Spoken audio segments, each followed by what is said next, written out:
vice presidential Republican candidate. And she's come out with a book that actually comes out today, and I'm honored that she chose this show to inaugurate it on radio. Good Tidings and Great Joy, Protecting the Heart of Christmas. And let me say that this Jew is totally in your camp on this issue. I tell everybody Merry Christmas. Anyway, Sarah Palin, Governor Palin, it is a pleasure to have you on the show. Thank you so much. I appreciate getting to be on the show. I'm a big fan, Dennis. Thank you for that. You know, I got to tell you, the other day I was flying, because it was obviously recently Halloween, and the pilot, as he announced we're coming into the airport, said, and I want to wish you all a happy Halloween. and I thought, I never hear the pilot say, and I want to wish you all a Merry Christmas. Well, maybe with some empowerment of the people, by the people, for the people, and some encouragement to go ahead and wish that public Merry Christmas. Maybe we'll see some turnaround here, Dennis, in that arena. We need to see a turnaround there where people aren't intimidated and aren't made to feel that they can't exercise their constitutionally protected right to express their faith, especially at Christmas time. But it's even if it's not one's faith, I say it because, first of all, we forget it's a national holiday. And I'm a member of this nation. So it's therefore my holiday, whatever my theology. Amen. If it's your theology, if you have no theology at all, Jesus is the reason for the season there at Christmas time, and it really is no big darn deal when it comes to what should cause offense and what doesn't need to cause offense when it comes to terms used at Christmas time. If people want to say happy holidays, like, I say happy Hanukkah earlier in the month, and I say happy Kwanzaa after Christmas, then you've got the right to do that. Thank God we live in America where we have the right to say whatever we want to say. My point in the book, this new book that's out, is don't apply a double standard. Okay, you intolerant, thin-skinned, usually atheists armed with an angry attorney who would want to take away our right to express our faith in this realm of festive holiday spirit using the terms we choose. I was reading as well, they mock, I was reading the reviews of your book on Amazon, and of course, it's so interesting. All of the negatives, not one actually referred to your book. I think they saw the title and then decided to write a diatribe both against you and against the notion that there is a war on Christmas. They mock that idea. But it's objectively a fact. Of course there is a war on Christmas. The number of schools who can't even have Christmas carols sung now. Exactly. Here's the deal. We hear story after story. Some of those reviewers who work for publications and media outlets, they are the ones who cover the stories about ACLU letters being sent that threaten a school district if they dare sing Silent Night, or college campuses that are banned from having their Christmas tree sales, or, my favorite example, these innocent traditional nativity scenes that are being banned from public display or on even private property in some cases, lest that little plastic baby doll in a dusty hay-filled manger gives such offense that a lawsuit must ensue. That's exactly right. It is amazing the offense that it gives. It's such a gentle scene. I mean, why would anybody get exercised over it? So in a nutshell, why did you write the book? Well, I wrote the book because there is a war on Christmas, and though it sounds like an oxymoron, because how can there be a war on about the holiday that celebrates the Prince of Peace, but Christmas is under attack, and the problem is that's a symptom of a bigger issue, and I'm not going to just lament the problem of our eroding freedom to worship and celebrate faith. I'm going to do something about it, and I want to challenge people to do something about it. So I wrote the book giving legal and cultural steps that can be taken to protect our right to exercise faith, and within it, though, are some jolly Christmassy ways to do it that link, Christmas traditions of our families and recipes and nice, fun stuff. I don't want it to be seen as a political lecture, any kind of holier-than-thou, down-your-throat type of messaging, because I'm really tired of the left doing that to me. Right, and that's why you did it.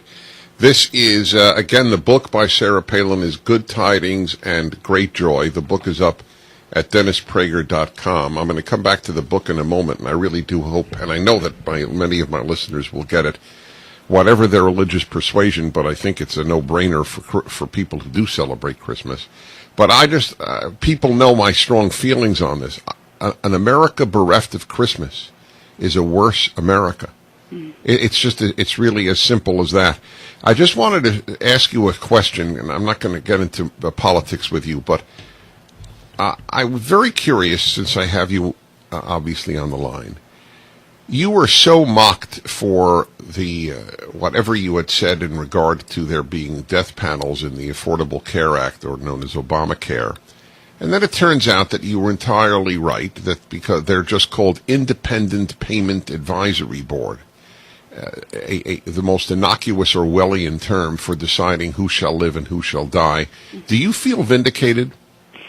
I don't know. That's a good question. I know that I feel relieved that it's not just you, Dennis, and me who had recognized the folly, the evilness of what Obamacare really is all about. I'm glad that others have opened their eyes and acknowledged it. But, Dennis, in your brilliance, and I quote you often, and I do so again in my new book, by the way, you have spoken so often about the details of Obamacare and why it's so bad for our economy, for our future health care, because obviously health care will be rationed under this socialized medicine type program, and those who are deemed less productive in life, I personalize it thinking, what, are they going to say my 5-year-old son with Down syndrome or my elderly parents are less productive than somebody else, so they're not going to be worthy of government health care?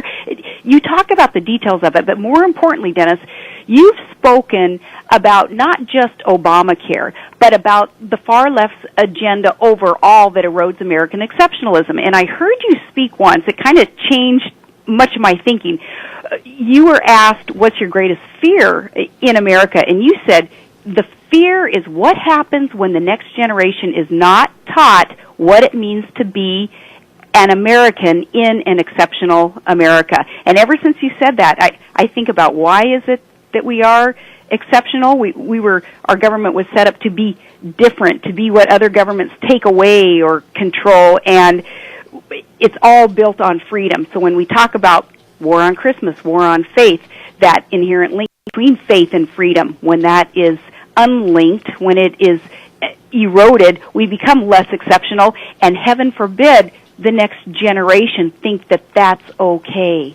Yeah, well, I'm very touched and flattered that you feel that way. I'd like to ask you a question, and you don't have to answer it, although I'm putting you on the spot because there are a lot of people listening. You have been so attacked and so mocked and so unfairly so, in my opinion, because this is a perfect example of where you were right, but you were 100% right. Your critics were 100% wrong, but they are allowed. I am just curious, over the course of time, is Sarah Palin the same woman that she was 10 years ago? I am. Certainly, circumstances change one. It toughens you up. Those circumstances, though, on a personal level have changed me more than on a political level. You know, having grandkids now, just 10 years later in life, and knowing that life happens and sometimes there's less than ideal circumstances, and you have a choice in how you'll react to the circumstances. You become bitter or you become better. So on a personal level, so much has changed.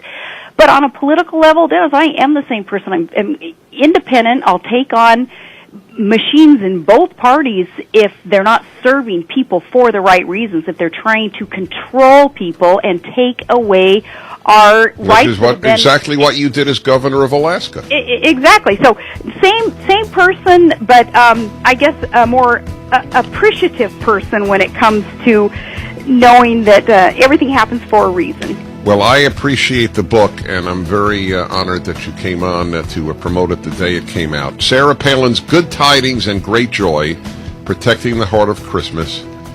It's needed, and you are needed, Sarah Palin. Thank you very, very much. Thank you. Thanks for letting me quote you in the book.